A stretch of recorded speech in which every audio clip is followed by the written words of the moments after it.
Here I have LG K8 2017, and today I'm going to show you how to reset our preferences on this device.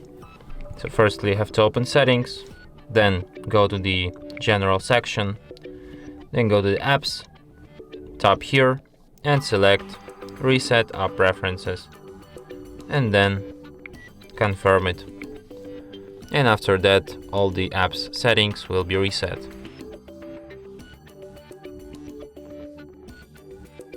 And that's it. Thanks for watching. If you find this tutorial useful, don't forget to hit that like button and subscribe to our channel.